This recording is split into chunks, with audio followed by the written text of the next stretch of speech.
you guys do know each other. Very well. Yes. Yeah. How did you guys meet? 3 years ago. You were at MRC was my first, and she flagged me down and invited me to sit at the table. Was your first one 3 years ago? 3 years ago was my first one. Yeah. How many of these have you been to? This is my fifth. Fifth one, huh? Yeah. And is this your first time speaking? Or no? Yes. It is? Very first time speaking, and now I think I'm being recruited to do things in the future. So yeah, get ready because it comes. You'll be here every single time. So hi everybody. Hi. We are live from the MRC 2025 Vegas conference. We all just got off stage, so we figured we're going to come in here, record an episode, and talk about how the show's going for us, talk about how our sessions went. So let's talk about your session. Let's start right there. So you probably should talk about who you are first, though. Huh? Sure. I'm Angela Borden. I'm a fraud specialist for Little Caesars Pizza. Yeah. I've been with the company for 9 years. I started out as a franchise auditor prior to transitioning into more fraud and payments over the last few years, and I love it. What was your session about? Oh, my session was a panel on to build or buy your fraud tool and your fraud team. The overall consensus was more of a hybrid approach. Yeah. Sometimes, and it also obviously just depends on your business. What makes sense? Do you have the engineering resources to even do that? But it was really great. I've done a lot of those exercises to build versus buy. It's funny because I was talking to Brian, that we should do an episode about build versus buy because it does come up. I've been at so many companies when we were like looking at fraud tools, evaluating fraud tools, and they're always like, I could build that. Like engineering inevitably says they could build it. And then you spend the next 18 months trying to build it, wasting money, and never actually building it when you could just hire a company for a fraction of the cost and have it be done. So yeah, hybrid approach. I'm a big fan of like doing internal business logic. Yes. And then filling the gaps with software. So Yeah. That was kind of what the general consensus seemed to be. Overall, everyone seemed pretty much in agreement. There was only a few that did everything internal themselves in the audience. And it was a packed show. Completely full. great, Up to congratulations. 100. Lisa almost didn't make it in. I almost didn't make it in. So I've noticed they're opening the doors. It seems like earlier, like closer to showtime this time, and closing them earlier too. And they're not really like the Visa VAMP. So I did the Visa VAMP one that should have been in a bigger room, and they would not let anybody else in that after they closed the doors. Like, it was like basically locked. And they said fire marshal, and it was full. I'll probably put the video up here because I took a video from stage. Totally did that.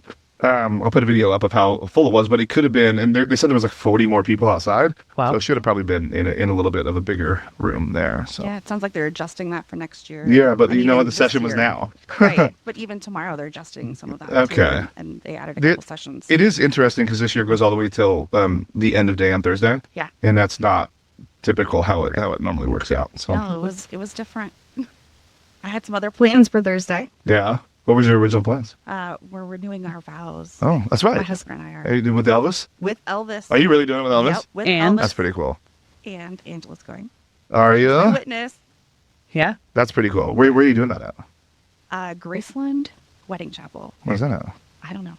They're going to put Sure, this in yeah. the house. It doesn't matter. Are they picking it up in like with like the horns on the front and all that? Hopefully some tin cans. Yeah, maybe. Dragging from the We'll back. find out. That'd be pretty cool. I know Elvis is singing and hopefully walking me down the aisle and definitely officiating. So That's all I know. Chargeback 911 hires this Elvis impersonator here for their parties, Oh. and they love him. They think he's like and he's the young Elvis, but wearing the old Elvis suit. Okay. So it's a little bit of like identity crisis going on there, but it is pretty funny. But they've heard him twice. Like they love that guy. Is he one of the official Elvises? Yeah, they pay Okay. him like money. Yeah. Like they're like he's expensive. There's like a certification here. Is there? I had no idea.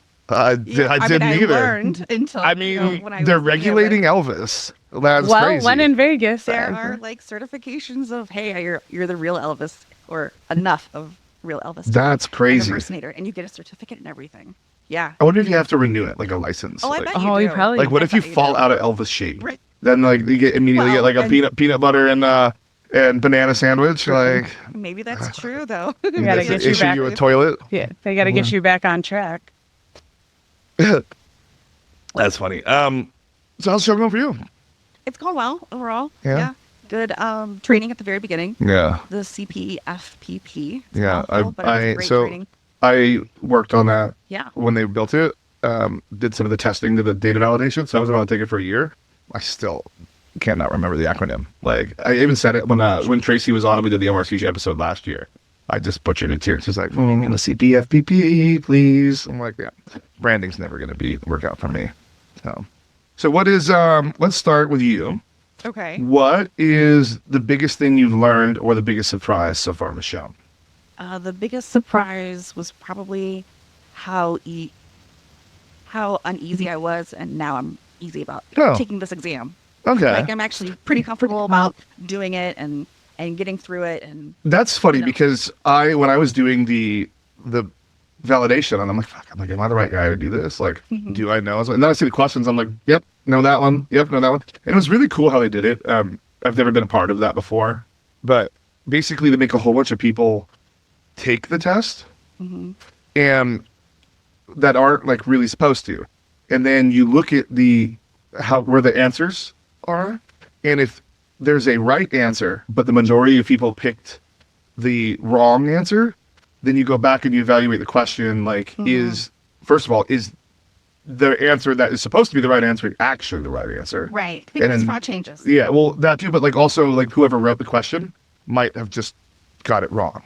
So if the majority, like if the 70 people said that wasn't the right answer, then maybe it's not the right answer. But also, was the question phrased correctly too? Yeah. So there's a lot that goes in. I mean, it was a couple of days of going through like hundreds of these questions because I think there's a couple different versions of the test. I hear there's different questions. Yeah, and there was a lot, but it was really it's like an accredited company that they hired to come in and actually facilitate this, is like to make sure that it's a real thing that counts for continuing education and all those sorts of things. So they did it the right way. They invested the right money. I'm pretty stoked. I'm pretty stoked about it. I also sat through it, and I do feel better. I am most nervous about having a proctored like virtual exam. That seems to be the most intimidating thing. You have to like have your camera on and like they just sit there and watch you. Yes. So thankfully I was able to ask about that because those were my more specific questions that I just was uneasy about. I didn't go to college when that was a thing. I'm a little bit older than that. So. Yeah, I used to go in the rooms and like they would like check my calculator. Okay, I had to open the calculator and check. And then, like, you could only bring certain amounts of things in. That's how I used to have to take the test. Yeah. So that's why you get an art degree like me. Yeah, and then you just got to worry about it. You just get the crayons out. I have a business degree too, but it's just how I take my test. So what about you? What's the most interesting thing for you? I don't know this. I just have been attending some of the wrong sessions in years past, but I feel so far this year that I've gotten more takeaways and like to-dos for when I get back and more examples and like specific information, which has been really helpful. It's not just like, here's a definition of what this means. And if you don't know about this, more. I will say, typically when I'm on these panels, I'm not allowed to give them specifics. So it does make the content suffer a little bit because it has to be general concepts. Was that a bird that just hit the window? Oh, that. Possible. That's what it sounded like. But we might be under attack.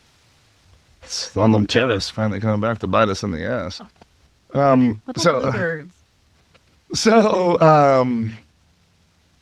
It does make the content suffer when you can't talk specifically. And I was in September at the MAG. I was on stage and we were talking about like our applications of AI and down the different pieces, like where we use it in chargebacks, where we use it in payments, and where we use it in fraud. And people were like, can you be more specific? And I stopped the session. It was on main stage too.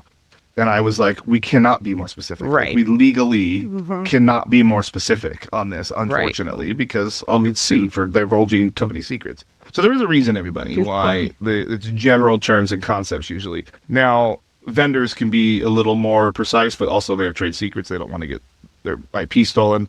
There are times in no media sessions and no vendor sessions like Bridge only sessions where I will say a specific number from time to time, just if I think it's impactful.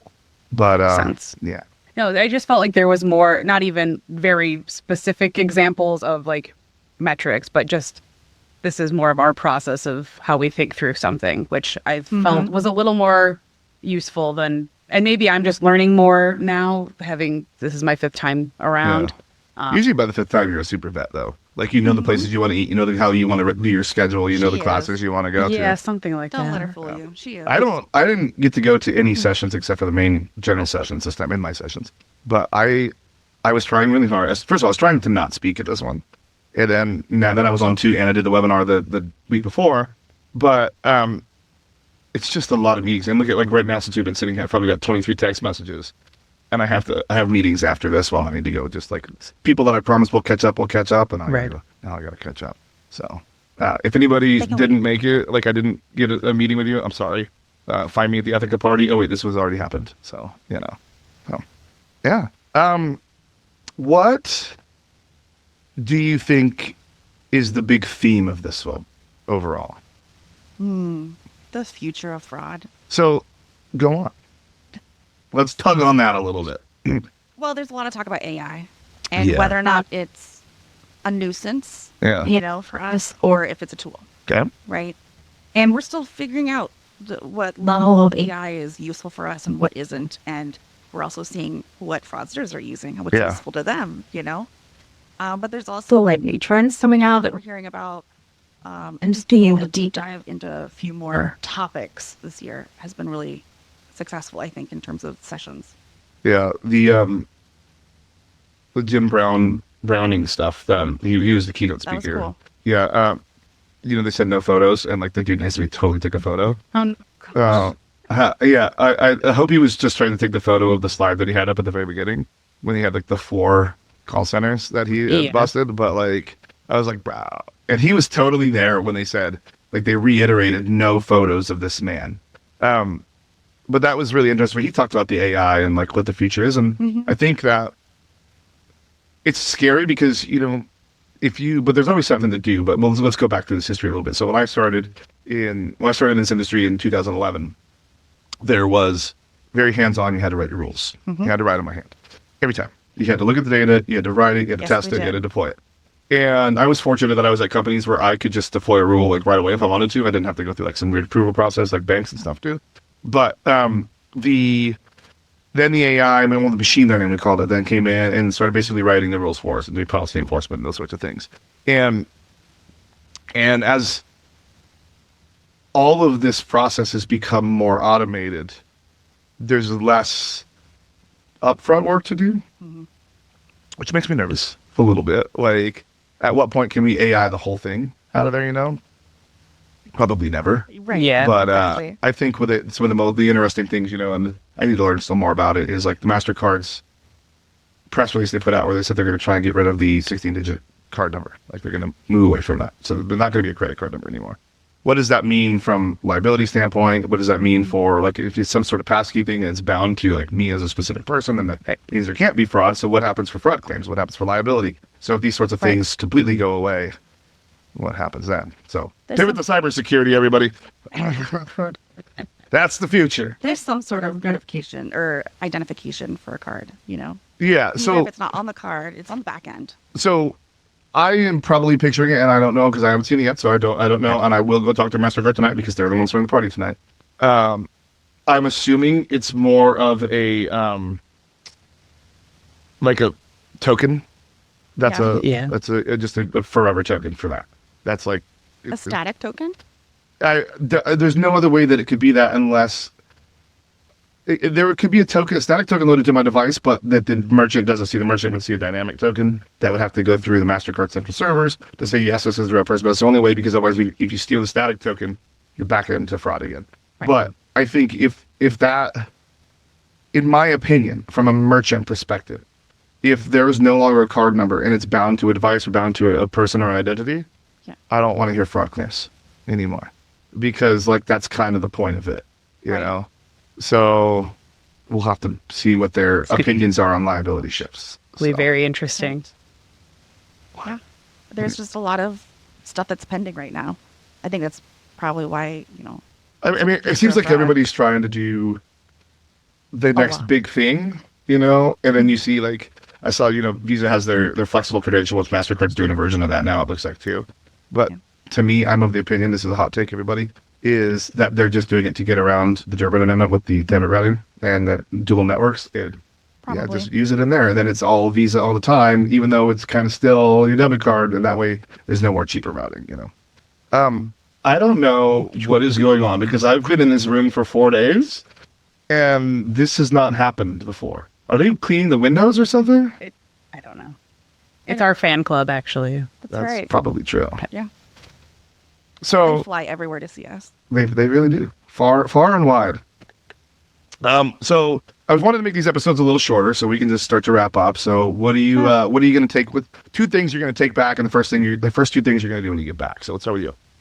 I'm gonna start making phone calls. Yeah. File a lot more meetings. Yeah. Yeah. Yeah. Circle back, as they say, Circle on back. all the stuff. Yes. Any technology or anything specific that you're looking at, or anything fun? I had a great conversation about ad fraud. Interesting. Yes. Yeah, we see that with like Google AdWords and stuff. Fake Google AdWords that redirect to like a copy of our site or like a affiliate code. It's a big problem. Yeah. We don't want that behavior to happen. So yeah, I've got to learn more about this, and you didn't have much time, so we're gonna circle back. There you go. See, that's nice. Yeah. That's why I wish I could circle back with these people, but some of them fly from overseas, and I feel bad. They're all the way here, so I should probably make time. Yeah. So, what about you? Oh, man. I've got a lot of notes to go through. I usually put together a little presentation of some of the key takeaways to highlight to my leadership of Yeah. what I learned or what I thought was interesting. I try and go through the survey. It's good to justify it. I have my staff write a paragraph about what Yeah. they learned while they were here, and then I submit that up so that way I can keep justifying my budget. Because this one's expensive. I spend probably about 30 to 50% of my budget on this one for the whole year. And because this hotel has gotten so very expensive, not just the rooms, but like the $30 drinks, the $36 sushi, the $20 egg sandwiches in the morning. So there's going to be some very large receipts being turned in. Yes, have to do that too. On top of every, Right. expense reports We are had it. always fun. My husband's here. We went out for 2 drinks. He got a drink. I got a drink. $109. Oh, wow. Did you go to For the dinner. easy place? No, not yet. Oh, We're doing No. that Thursday, post vow renewal. okay. Yes. That place is pretty cool. Yeah, I went like what Cambria and I last night after the Jewel nightclub. We just were like, let's go get a quick drink because it's quiet and we're so loud in there. It was. It was fun. So we sat over there and I was like, hey, can you go grab 2 drinks in my car? And it's like $47 for like just like an old fashioned, not even specifying. And like she got like some sort of like vodka cranberry thing. And I was like, geez, look at this hotel. Like it's just gotten egregiously expensive. Like I've been coming to this hotel for 12 years. This, I was actually reading that I know it's supposed to be done here, but I was reading a thing this morning because MGM is about to do some layoffs this week. We'll see if that actually happens. And the comments in there are like everybody complaining that it's got too expensive and the tourism dropped because people just Can't even afford this anymore. Right. Like I mean, almost every single thing I do when I take my team out is $100 to $200. Like and like not even like meals. Is that your takeaway from this one? Yes, is I'm going to call and complain about it. For me, it's more readiness is it? for VAMP. That's what Yeah. we're really focusing, make sure we really understand the program. I think I do because I've done a giant episode about it and I spoke on a panel about it that Visa ran away from.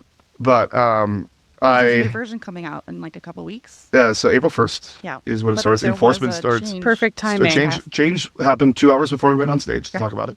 Where RDR no longer is going to back out exempt chargebacks for fraud. It will for non-fraud. So if you RDR non-fraud, it will still back out from your ratio. But that means the majority of people's disputes Yeah. are fraud. Right. But Order Insight and Compelling Evidence 3.0 will still back out from your ratio. So for lower chargeback merchants like myself, we were never going to use RDR, I don't think, to begin with, because there's no point for me to refund. I'd rather take my chances and fight and try and win. And I can take the ratio hit, so it was always going to be fine. But I think there were some really good questions that came up, like acquirers are probably going to hold merchants to the lower threshold anyway, just because they're going to be held to it. So why would they let a merchant go to like 90 or even 150 basis points when they're held to like 50 or 30, depending on the year? So, Get that. so this was fun, ladies. What's Yeah. fun? Yeah, thank you very much for doing the short little quick one here. Thank Yeah, we'll see you in a couple weeks, everybody.